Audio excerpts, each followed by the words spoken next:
the first network interview with Sam Bankman-Fried, the founder of the cryptocurrency exchange FTX. And George, we know that you traveled down to the Bahamas to speak with him. In that penthouse that he said, and used to work with his former colleagues at FTX, now alone with his parents. And Robin, this was really something, a wild interview.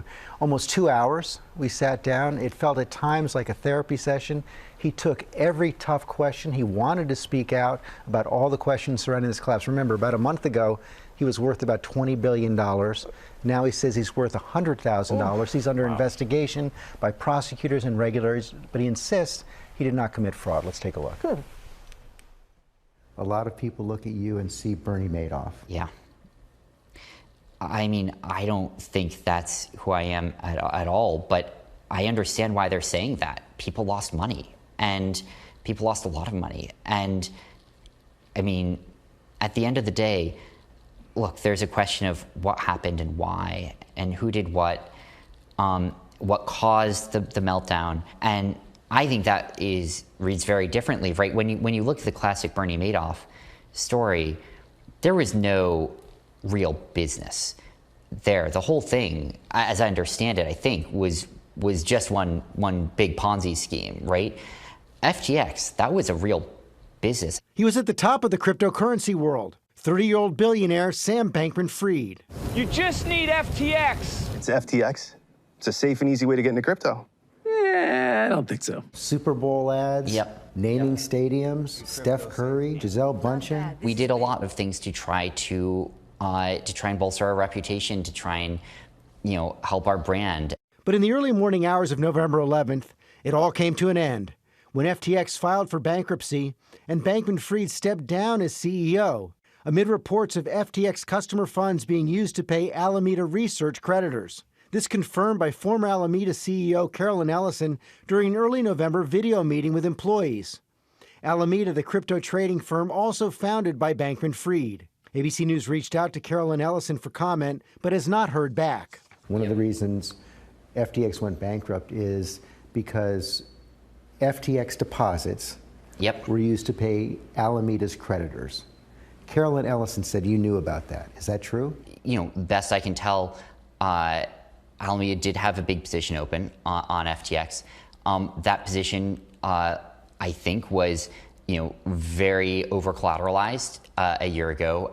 There was a total market collapse, and specifically a large correlated collapse in its assets over the last month, and to some extent over the last year, that threatened that position quite a bit. And I think that's, as best I understand, a lot of what happened there. I am no cryptocurrency expert. I'm no finance expert, but I don't think you answered my question. I was asking, did you know that FTX deposits were used to pay off Alameda creditors? I don't know of FTX deposits being used to pay off Alameda creditors. Are you, which creditors are you referring to? Carolyn Ellison said that you all knew that these funds were put into Alameda. They were the funds owned by your depositors. So I can't speak for who knew what. A lot of the customers on FTX did have, borrows either, in dollars or Bitcoin or euros. But as you know, the FTX terms of service tell the people who signed up, none of the digital assets in your account are the property of or shall be or may be loaned to FTX trading. But you're saying that happened. My understanding is a few things happened. The first is there is a margin trading facility on FTX by which users can lend out funds, by which other users borrow funds. And so there are explicit cases where there is, margin extended, where there is borrow lending. If Alameda is borrowing the money that belongs to FTX depositors, that's a bright red line, isn't it? There are a lot of cases where that's actually explicitly part of the programs and that are but happening. Not here. Here it says that the digital assets may not be loaned to FTX trading. They can't be loaned out.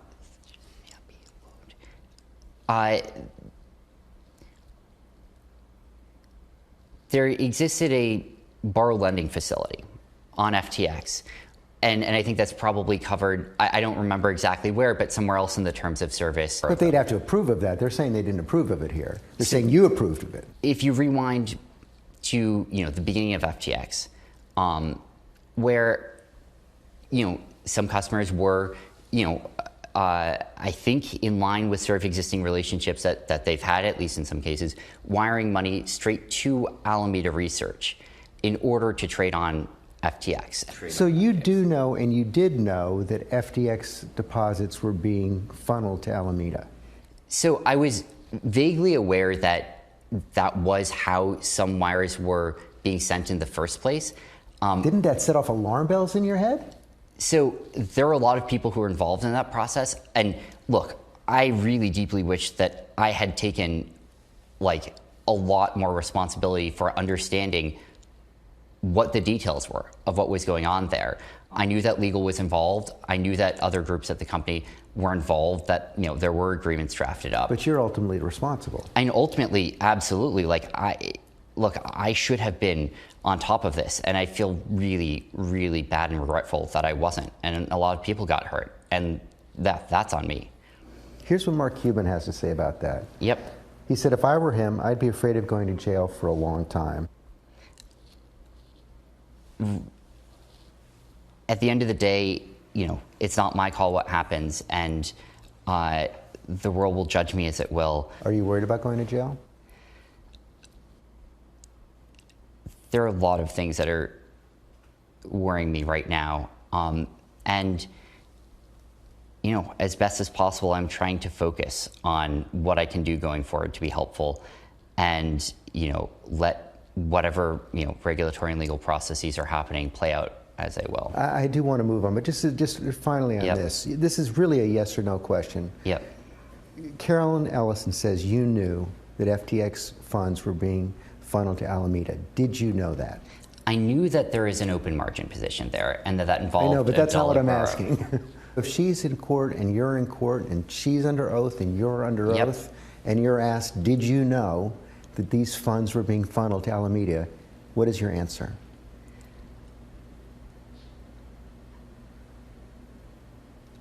I did not know that there is any improper use of customer funds.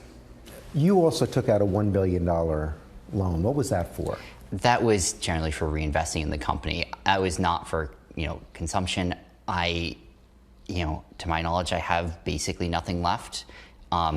Basically everything I had was invested in the business. I expect I'm gonna have nothing at the end of this.